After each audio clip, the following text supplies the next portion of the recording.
दशहरे पर देवरानी की जली खीर, जेठानी की कच्ची पूरी। अभी तो मेरी आंखें बंद हुई थी और अभी अलार्म बजने लगा। गहरी नींद में सो रही करीना अलार्म बजने की आवाज से परेशान होकर अपने मुंह पर तकिया रखकर दोबारा सो जाती है। और जब करीना की आंख खुलती है तो घड़ी में सुबह के 8 बज रहे होते हैं, जिसे देख करीना काफी घबरा जाती है। हे भगवान, 8 बज गए, मैं उठी क्यों नहीं? ये अलार्म बजा भी था या नहीं? करीना जल्दी से उठती है और गिरते पड़ते नहा धोकर जल्दी से तैयार हो जाती है। तैयार होने की जल्दबाजी में करीना उल्टी ही साड़ी पहनकर जल्दी से किचन में आ जाती है, जहां करीना की देवरानी प्रियंका किचन में नाश्ते की तैयारी कर रही होती है। भाभी, आज तो आपको उठने में काफी देरी हो गई। आज तो मेरी खैर नहीं। भाभी आप परेशान मत हो, मैंने नाश्ता तैयार कर दिया है, बस चाय बनने को रह गई है। आप गैस पर चाय चढ़ा दीजिए, मैं तब तक नाश्ता टेबल पर लगा देती हूँ। अपनी देवरानी की बात सुन करीना की सांस में सांस आती है। करीना गैस पर चाय चढ़ा देती है। थोड़ी देर में सभी लोग नाश्ता करने के लिए आ जाते हैं। करीना बहू, तेरी आंखें तो ठीक है ना? कहीं आंखों में कोई दिक्कत तो नहीं आ रही? नहीं माँ जी, आप ऐसा क्यों कह रही हैं? अगर ऐसा नहीं है तो आज तूने उल्टी साड़ी क्यों पहनी है? वो माँ जी, मैंने ध्यान नहीं दिया। तो दिया कर बहू, हम तो फिर भी घर वाले हैं, लेकिन अगर कोई बाहर वाला तुझे इस तरह देख लेता तो क्या बोलते? आइंदा ये गलती नहीं होनी चाहिए। अरे ममता, जब देखो बहू के पीछे पड़ी रहती हो, छोड़ो भी उन्हें। आपको सास बहू के मामले में बोलने की कोई जरूरत नहीं है, चुपचाप से नाश्ता करिए। वैसे तो सारी सासें थोड़ी सख्त स्वभाव की होती हैं, लेकिन प्रियंका और करीना की सास कुछ ज्यादा ही सख्त स्वभाव की थी। कहने को इन दोनों देवरानी जेठानी की सास का नाम ममता था, लेकिन ममता के दिल में अपनी बहू के लिए जरा भी ममता नहीं थी। अपनी सास के सख्त स्वभाव के कारण दोनों देवरानी जेठानी अपनी सास से काफी डरा करती थी। भैया, आज तो दशहरा है, हम सब दशहरा देखने के लिए चलेंगे ना? प्रियंका, करीना, हमारे घर का रिवाज है कि हर दशहरे पर घर की बहुएं खीर और पूरियां बनाती हैं। जो भी मेहमान आता है हम उन्हें खीर पूरी ही खिलाते हैं, इसलिए तुम दोनों शाम तक खीर पूरी बनाकर रख देना। और हाँ, खीर पूरी अच्छी बनाना, समझ गई? अब खड़ी खड़ी क्या देख रही हो, जाओ घर के काम करो। अपनी सास की बात सुन देवरानी जेठानी घर के कामों में लग जाती हैं। कभी कभी तो लगता है कि सास के रूप में भगवान ने हमें हिटलर दे दी है।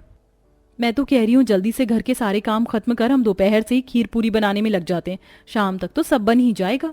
दोनों देवरानी जेठानी जल्दी से घर के सारे काम निपटाकर किचन में जाती हैं और खीर पूरी बनाने की तैयारी में जुट जाती हैं। जब तक दूध उबलता है मैं ड्राई फ्रूट्स काट लेती हूँ। खीर में डालने के लिए प्रियंका ड्राई फ्रूट्स कट करने लगती है। थोड़ी देर बाद प्रियंका जैसे ही दूध देखती है तो सारा दूध फट चुका होता है। हे भगवान, ये दूध कैसे फट गया? मैंने तो यहाँ आसपास कोई खट्टी चीज भी नहीं रखी थी, बर्तन भी साफ था। आजकल ये दूध वाला दूध में बड़ी मिलावट कर रहा है, इसलिए फट गया। फ्रिज में थोड़ा और दूध रखा हुआ, तो मुझसे खीर बना लो। प्रियंका दोबारा गर्म करने लगती है। वहीं करीना जल्दी जल्दी पूरियां बनाने के चक्कर में आटे में ढेर सारा पानी डाल देती है। ये क्या हो गया? जल्दी के चक्कर में मैंने आटे में कितना सारा पानी डाल दिया, ये तो पूरा गीला हो गया है। इसमें थोड़ा सा आटा और डाल देती हूँ, फिर ये ठीक हो जाएगा। प्रियंका जैसे ही परात में आटा डालने के लिए जाती है, गैस तेज होने की वजह से आधे से ज्यादा दूध उबलकर गिर जाता है।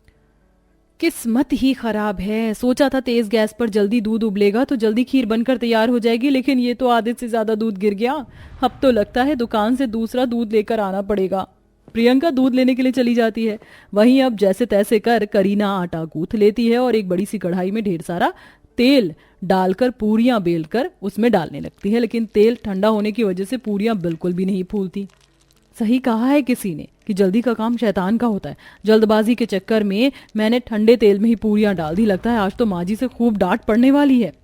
करीना ठंडे तेल के अंदर से सारी कच्ची पूरियां निकाल देती है और तेल को अच्छे से गर्म होने देती है।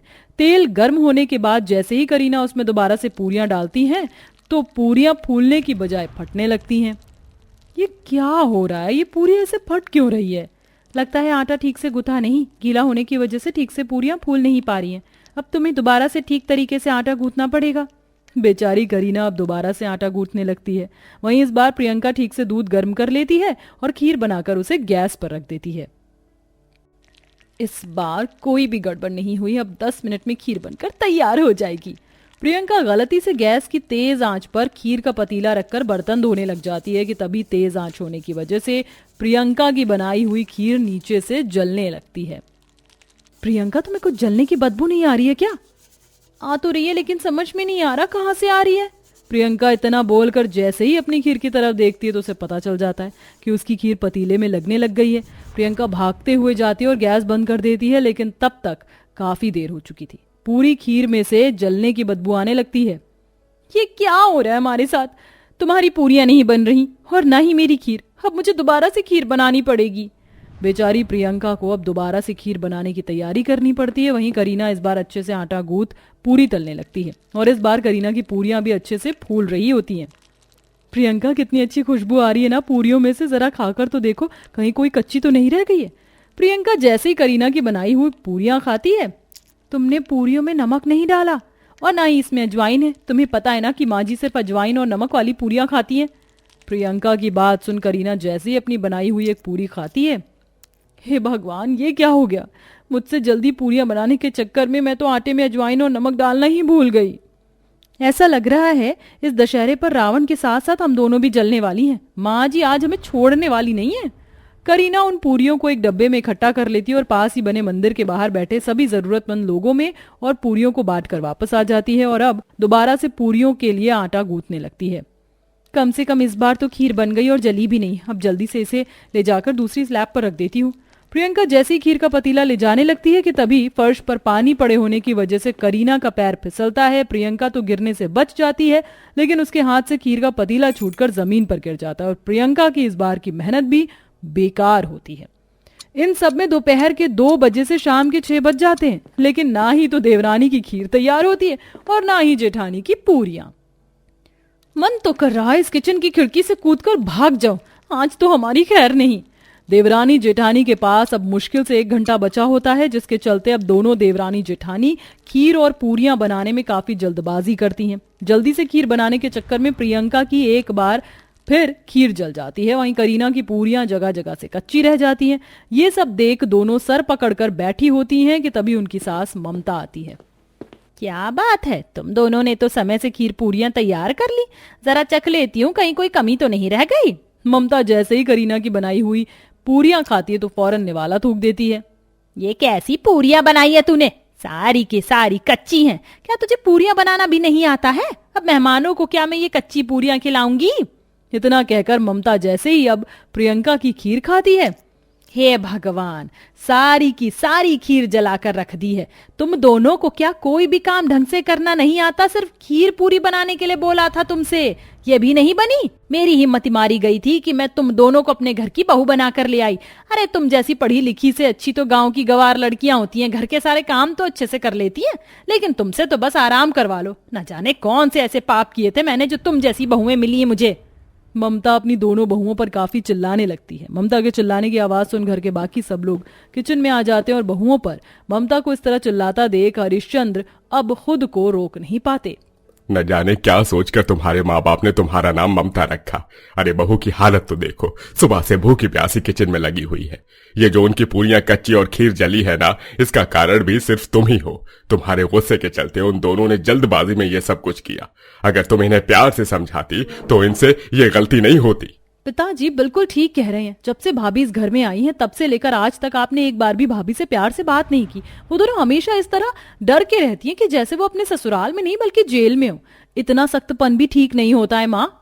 अपने पति और बेटी की बात सुन ममता को अपनी गलती का एहसास होता है और ममता अपनी दोनों बहुओं से माफी मांगती है। ये सब सही कह रहे हैं, ये सब कुछ मेरे सख्त रवैये की वजह से हुआ है। अगर मैं भी तुम दोनों से प्यार करती और सारे काम प्यार से करवाती तो कभी तुम दोनों से ऐसी गलती नहीं होती। मुझे माफ कर दे बहू। अपनी सास को अपनी गलती का एहसास होता देख दोनों देवरानी जेठानी काफी खुश होती हैं और अब ममता अपनी दोनों बहू के साथ मिलकर आराम से खीर पूरी बनवाती है, जो इस बार काफी अच्छी बनती है। और अब वो सभी हंसी खुशी मिलकर दशहरा मनाते हैं।